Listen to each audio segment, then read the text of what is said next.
మిత్రులకు నమస్కారం. వనజా తాతినేని కథల ఛానల్కు సుస్వాగతం. మీరు నా ఛానల్ని సందర్శించి కథలు, కవిత్వం, లేఖలు, మ్యూజిక్స్, అనువాద కథలు, సామాజికమైన విషయాలు మున్నగినవి వింటున్నారు కదా. సాహితీ అభిమానులైన మీ అందరికీ హృదయపూర్వక ధన్యవాదాలు తెలుపుకుంటున్నాను. నా ఛానల్ని లైక్ చేయండి, షేర్ చేయండి, ఇంకా సబ్స్క్రైబ్ కూడా చేయండి. సాహితీ మిత్రులకు నమస్కారం. వనజా తాతినేని కథల ఛానల్కు స్వాగతం.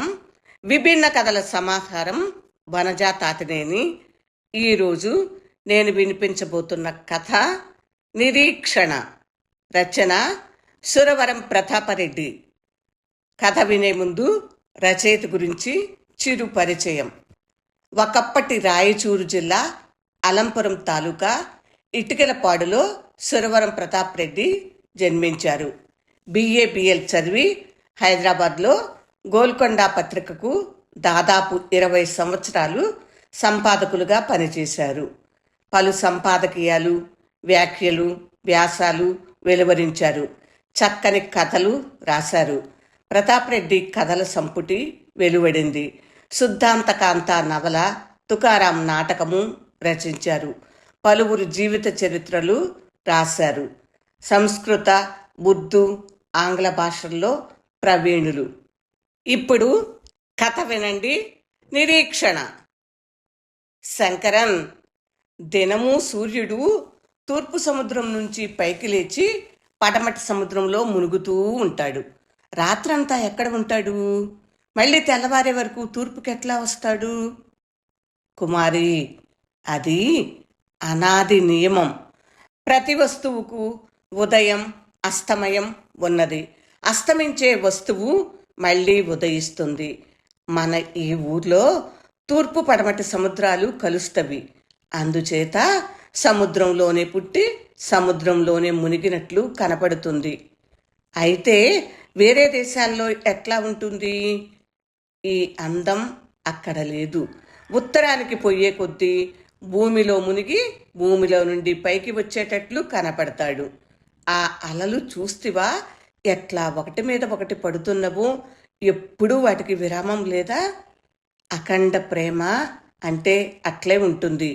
ఈ ముచ్చట్లకేమి కానీ ఇంకొంచెం సేపట్లో సూర్యుడు మునుగుతాడు. మనము దినములాగా ఇక్కడ నుండి సముద్రం అంచు వరకు దొర్లుదాం రా. దినము నేనే ముందు దొరలాలేమి. చూడు ఎంత ఎత్తు నుండి దొర్లుతామో. 40 అడుగుల ఎత్తైనా ఉంటుంది ఈ ఇసుక దెబ్బ. నీవే ముందు దొరలాలే. లేదు, నీవే. సరేరా. శంకరన్ ముందు ఆ ఏటవాలు సముద్ర తీరం ఇసుక దిబ్బ మీద అడ్డముగా పడుకుని పల్టీలు కొడుతూ కిందికి దొర్లినాడు. కుమారి వాని వెనకాలనే దొర్లింది. శంకరన్ మీద కుమారి పడింది. కిలకిలా నవ్వుతూ ఇసుకంతా దులుపుకుని చేతులు పట్టుకుని మళ్ళీ పైకెగబాకినారు. ఇట్లా ఎన్నో మార్లు దొర్లినారు. ఇంతలో ప్రొద్దు మునిగింది. ఇద్దరు ఒకరినొకరు రాచుకుంటూ ఇంటి దారి పట్టారు. శంకరన్ తల్లిదండ్రులు చిన్నప్పుడు చనిపోయినారు. తన మేనమామ ఇంట్లో పెరుగుతున్నాడు. ఇప్పటికీ వయసు 15 ఉంటుంది. మంచి స్ఫురద్రూపి. సాధారణంగా తిరువాన్కూరు బెస్తవారు అంటే నల్లగా ఉంటారు. కానీ శంకరన్ గోధుమ వర్ణం వాడు. దినము ఆ కన్యాకుమారి తీరము వద్ద సముద్రములో తన మేనమామ వెంటపోయి చేపలు పట్టుకొచ్చేవాడు. కుమారి తల్లిదండ్రులకు ఒకే కూతురు. వయసులో చిన్నదైనా చేపల కూర, అరటి కూర, పనస కూర, అన్నము, సాంబారు బాగా వండగలదు. మంచి అందమైన పిల్ల. కాస్త నల్లనిదైనా ముక్కు, ముఖము, తీరు చూచినా చాలా ఆకర్షణీయంగా కనపడేది. కొబ్బరి నూనెతో నిగనిగమనే వెంట్రుకలు అప్పుడే బారెడేసి పెరిగినవి. నల్లని పెద్ద కండ్లతో నవ్విందంటే శంకరన్ హృదయంలో మెరుపు మెరిసినట్లు ఉండేది. పెదవి తెరిచి మాట్లాడిందంటే ఏక్తారా విన్నట్లు వినేవాడు. బయలులో తిరిగే గారాభంగా పెరిగిన పిల్ల కావటం చేత అంగసౌష్ఠవం బాగా వ్యక్తం అవుతూ ఉండేది.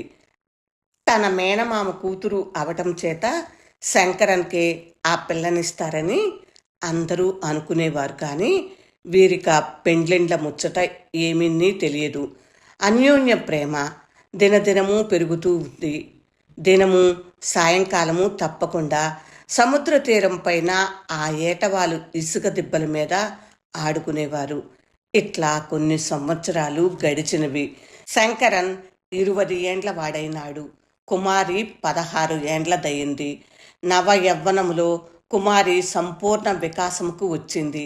ఆ గులాబీ రేకులు వంటి పెదవులు, ఆ నవ్వే పెద్ద కన్నులు, ఆ చూపులలో గాఢమైన ప్రేమ, ఆ కిలకిల నవ్వులలో వెన్నెల తేట, ఆ మాటలలో అమాయకత్వము, ఆ గంభీరమైన నడక, ఆ ముందరి కొప్పు, ఆ పొంకమైన వక్షస్థలము శంకరన్ మనసులో గాఢముగా నాటుకొని పోయినవి. ఆ కాలంలో మలయాళ స్త్రీలకు ఎదలపైన రవికలు గాని కొంగు గాని లేకుండేవి. అందుచేత కుమారి సౌందర్యం మరీ ఆకర్షణీయమై లోభనీయమై ఉండేది. ఇట్లు వీరిరువురు పెరిగినా తాము దినము ఆడుకునే ఆటలు మానలేదు.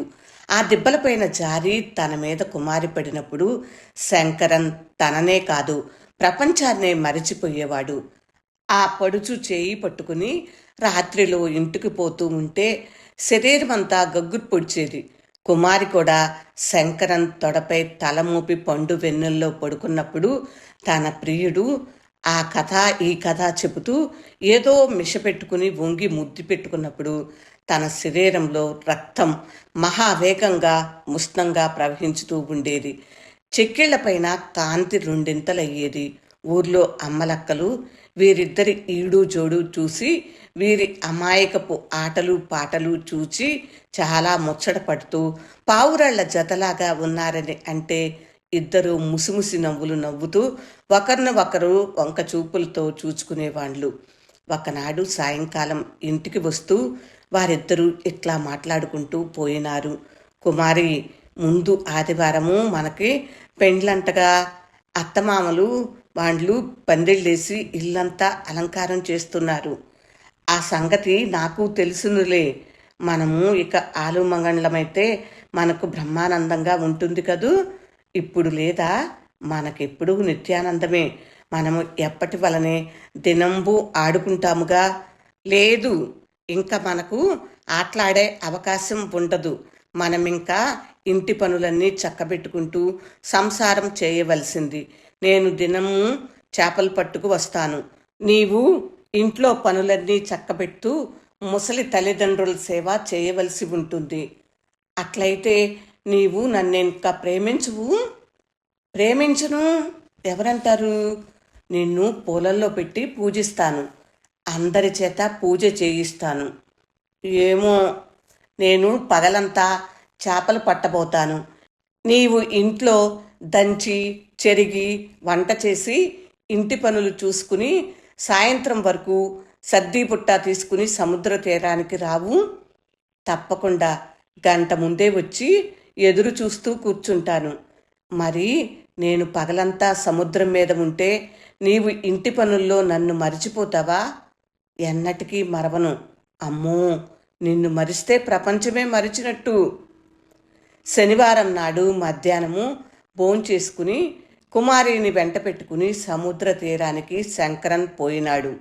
కుమారి, కులాచారం ప్రకారము మన పెండ్లి కోసము నేను ఒంటిగా పోయి 7 చేపలైనా పట్టుకుని రావాలి.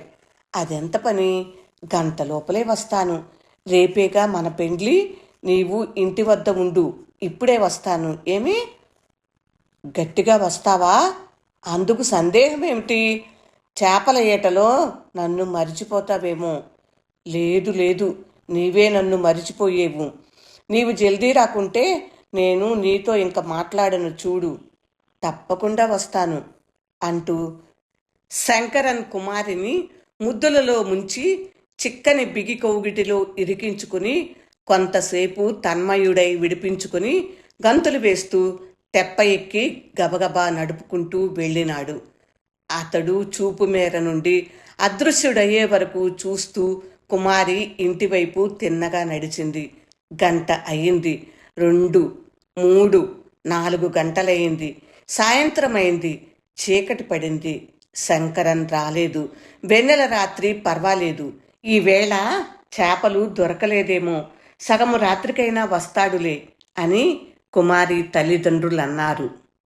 కుమారి మాత్రం రాత్రి అన్నము తినలేదు, నిద్రపోలేదు. ఇంటి ముందరనే కూర్చుని సముద్రం దిక్కు చూస్తూ ఉన్నది. ఏ మాత్రం చప్పుడైనా తన శంకరన్నే వచ్చేనని ఆతృతతో చూస్తూ ఉన్నది. తెల్లవారే వరకు ఒకటే నిరీక్షణ. కుమారి తల్లిదండ్రులు భయపడిపోయినారు. వెంటనే కులస్తులను 10 మందిని జత చేసుకుని తెప్పలు వేసుకుని సముద్రం మీద ప్రయాణమైనారు. 10 మంది 10 దిక్కులా పోయినారు. మధ్యాహ్నానికి అందరూ వాపసు వచ్చినారు. శంకరన్ చనిపోయాడనే నిర్ణయించుకున్నారు. కానీ తెప్పజాడైనా కనపడవలసి ఉండే. అది దొరకలేదు. వృద్ధులైన కుమారి తల్లిదండ్రులు కుమారుని పట్టుకుని గోడు గోడున ఏడ్చినారు. వచ్చిన చుట్టాలంతా అంగలార్చినారు. ఎవరికి తోచినట్లు వాళ్ళు ఓదార్చినారు. ఇద్దరికీ లగ్నబలం లేదు. ఏమి చేస్తాము? ఇద్దరూ పార్వతీ పరమేశ్వరులాగా ముచ్చటగా ఉండేవారు. పాపం వానికి నొసటి మీద ఉండే ఆ పెద్ద మచ్చను చూచి ఎంత అదృష్టవంతుడమ్మా అనుకునేవాళ్ళము. ఎంత వినయ విధేయతలు అనుకున్నారు. శంకరన్ అంటే భోళా శంకరుడేనమ్మా. ఇంకెక్కడి శంకరన్? అయ్యో కుమారి, మీ ఇద్దరికీ ఈనాటికి రుణానుబంధం తెగిపోయే కదమ్మా అని నానా విధాల ఎవరికి తోచినట్లు వారు వాపోయినారు. కానీ కుమారి మాత్రం ఒక్క కన్నీటి చుక్క కార్చలేదు, ఒక్క మాట అనలేదు. ఒక విధమైన విషాద హాసముతో సముద్రం దిక్కే చూస్తూ ఉంది. ఎవరు పిలిచినా పలుకదు, అన్నము తినదు. ఆ చూపులో ఏదో వెతుకులాట కనపడుతూ ఉంది. వచ్చిన బంధువులంతా సాయంత్రం వరకు ఎవరి బాట పట్టుకుని వారు పోయినారు. అస్తమయం అయ్యే సమయంలో ఇంత చేపల కూర, ఇంత అన్నము, ఇంత పెరుగు బుట్టలో తీసుకుని కుమారి సముద్ర తీరానికి పోయింది. ఎందుకమ్మా అంటే పలకదు. తల్లిదండ్రులు అడ్డం వచ్చినా వినదు. శంకరన్ తనను విడిచి ఇప్పుడే వస్తానని చెప్పి కడసారి ముద్దు పెట్టుకుని కౌగిలించుకున్న చోటుకే పోయి నిలుచున్నది. అట్లే సముద్రం దిక్కు చూస్తూ నిలబడింది. తల్లిదండ్రులు ఏమి ప్రమాదమవుతుందో అని వెంటనే ఉన్నారు. చీకటి పడ్డ తర్వాత ఎంతో ప్రయాసతో ఇంటికి తీసుకువచ్చినారు. ప్రతిదినము సాయంకాలము సర్ది కట్టుకుని కుమారి సముద్ర తీరానికి పోయి నిలుచుండి చీకటి పడిన వెంటనే తిరిగి ఇంటికి వచ్చేది. ఏమమ్మా, ఇంకెక్కడి శంకరన్? ఇంకా వస్తాడనుకున్నావా? ఎందుకు వృధా శ్రమ అని తల్లిదండ్రులు కంటనీరు పెట్టుకుని అడిగితే, అమ్మా, నా ప్రియుడు, నా ప్రాణము, నా శంకరన్ తప్పక వస్తాడే, తప్పకుండా వస్తానని చేయిలో చేయి వేసి పోయినాడు అనేది కుమారి. ఓసి పిచ్చి తల్లి, ఇంకెక్కడి పిచ్చి ఊహలే నీకు? లేదమ్మా, తప్పకుండా వస్తాడు. పోతూ పోతూ నన్ను మరిచిపోయేవు సుమా అని చెప్పిపోయినాడు. వాడే నిన్ను మరిచిపోయినాడే తిక్క తల్లి. ఇంకా వాని ఆలోచన విడిచిపెట్టు. అట్లా కానే కాదు. అతడు నన్నెప్పటికీ మరచిపోడు. నన్ను పూలల్లో పెట్టి పూజిస్తానన్నాడు. ఆ అలల వలనే ప్రేమ అనంతము అఖండము అన్నాడు. బిడ్డా, నీకు మతిపోయిందా ఏమి? వేరే మంచి మనువు చూస్తాము, చింత చేయవద్దు అన్నాడు తండ్రి. నా శంకరన్ కంటే మంచివాడు ప్రపంచమంతా వెతికినా దొరకడు. నా శంకరన్ తప్పకుండా వస్తాడు. నా పెండ్లి విషయంలో మీరేమీ చింత చేయొద్దు. చిన్నప్పుడే మాకిద్దరికీ పెండ్లి అయ్యింది. నేనిట్లే ఎదురు చూస్తుంటాను. మీకిష్టం ఉంటే ఇంత కూడి వెయ్యండి, లేకుంటే నేను సముద్రం మీద పోయి నా ప్రియుణ్ణి, నా భర్తను వెతుక్కుని కలుసుకుంటాను. కొన్ని ఏండ్లు అట్లే గడిచిపోయినవి. కుమారి తల్లిదండ్రులు క్రమేణా చనిపోయినారు. కుమారికిప్పుడు దిక్కెవరూ లేరు. తల్లిదండ్రులు విడిచిపెట్టిపోయిన ఆస్తి కావలసినంత ఉంది. దినము తనకు తన శంకరన్కు వంట వండుతుంది. సాయంత్రం అయ్యే వరకు శంకరన్ భాగము మూట కట్టుకుని సముద్ర తీరం పోయి తాము చిన్నప్పుడు ఆడుకున్న చోట్లన్నీ తిరిగి చీకటి పడే వరకు శంకరన్ ఆఖరుసారి తనను విడిచిపెట్టిపోయిన తావుకు పోయి అక్కడ అన్నం పెట్టి ఇంటికి వస్తుంది. ఇట్లా దినాలు, మాసాలు, సంవత్సరాలు గడుస్తూ కుమారికి 60 ఏండ్లు వచ్చినాయి. ఈ 45 ఏండ్ల నుండి అదే దినచర్య. ఒకనాడు చాలా జబ్బు చేసి మంచం పట్టింది. కుమారి పక్క ఇంటి నాయర్ స్త్రీ ఒకటి వచ్చి పరిచర్య చేస్తూ ఉన్నది. అయ్యో, ఈ దినము శంకరన్కు అన్నం తీసుకుపోలేదే, నీవైనా తీసుకుపోవు, అతడు వచ్చే వేళ అయింది అన్నది నాయర్ స్త్రీతో. కుమారికి 2వ దినము జబ్బింకా జాస్తైనది. ఆమె పవిత్ర వర్తనము, ఆ నిర్మల ప్రేమ, ఆ అఖండ భక్తి, ఆ అపూర్వ విశ్వాసము చూచి ఆమెకు భక్తితో నమస్కరించిన వారే ఆ గ్రామంలో లేరు. ఆమెకు 2 దినాలు చాలా జబ్బయిందని వినే వరకు చుట్టుపట్ల వారంతా గుంపైనారు. పగలంతా తీవ్రమైన తాపము, కలువరింతలు. ఆ కలువరింతలు అంతా శంకరన్ గూర్చిన కలవరింతలే. నీవే ముందు దొర్లిపోవాలి, మనకు పెండ్లైతే ఎప్పటిలాగా ఆడుకోమా, నన్ను మరిచిపోతావా శంకరన్? లేదు లేదు, నువ్వు జల్దీ రాకుంటే ఒట్టు. ఈ ప్రకారము కలవరించుతూ ఉన్నది. సాయంత్రమైంది. అందరూ చుట్టూ మూగి ఉపచారాలు చేస్తూ ఉన్నారు. తటాలున కుమారి ముఖం పైన గొప్ప కాంతి బయలుదేరింది. కండ్లలో ఆనందజ్యోతి ప్రజ్వరిల్లింది. ఎక్కడ లేని బలం వచ్చింది. మంచంలో లేచి కూర్చుని దక్షిణముఖంగా చూస్తూ చేతులు చాచి కుమారి, వచ్చితివా శంకరన్? జల్దీ వస్తానంటివే, ఇప్పుడైనా నన్ను మర్చిపోలేదు కదా, నన్ను రమ్మంటివా? వస్తా వస్తా, ఇదిగో వస్తున్నాను వస్తున్నాను శంకరన్ అని మంచం మీద పడిపోయింది. అంతా నిశ్శబ్దం. చూచే వరకు కుమారి శరీరము చల్లబడింది. కండ్లు మూసుకున్నది. ముఖం పైన చిరునవ్వు మాత్రం అట్లే నిలిచిపోయింది. గ్రామస్తులంతా, సర్వవర్ణముల వారు ఆమెను శంకరంతో కడసారి వీడ్కోలు పొందిన స్థలములో సమాధి చేసినారు. అచ్చటనే ఒక గుడి కట్టినారు. అందులో అఖండ ప్రేమజ్యోతి వెలిగించారు. నేటికి కన్యాకుమారి దేవతై ఆ చోట పూజలు పొందుతూ ఉన్నది. నిన్ను పొలంలో పెట్టి పూజిస్తాను, అందరి చేత పూజ చేయిస్తాను అన్న శంకరన్ మాటలు నిజమైనవి. నిరీక్షణ. సురవరం ప్రతాపరెడ్డి రచన విన్నారు కదా ఫ్రెండ్స్. ఈ కథ ఎలా ఉంది? మీ స్పందనని కామెంట్ బాక్స్లో తెలియచేస్తారు కదా. ఈ కథ నచ్చిందా ఫ్రెండ్స్? నచ్చితే లైక్ చేయండి, ఇంకా షేర్ చేయండి. నా ఛానల్ సబ్స్క్రైబ్ చేయనట్లయితే సబ్స్క్రైబ్ చేయండి. ఉంటాను మరి. ఇలాంటి విభిన్నమైన కథలతో మళ్ళీ వస్తూ ఉంటాను. అప్పటి వరకు సెలవు మరి. నమస్తే. విభిన్న కథల సమాహారం వనజ తాతినేని. వింటూనే ఉండండి. కథ విన్నందుకు హృదయపూర్వక ధన్యవాదాలు. నమస్తే.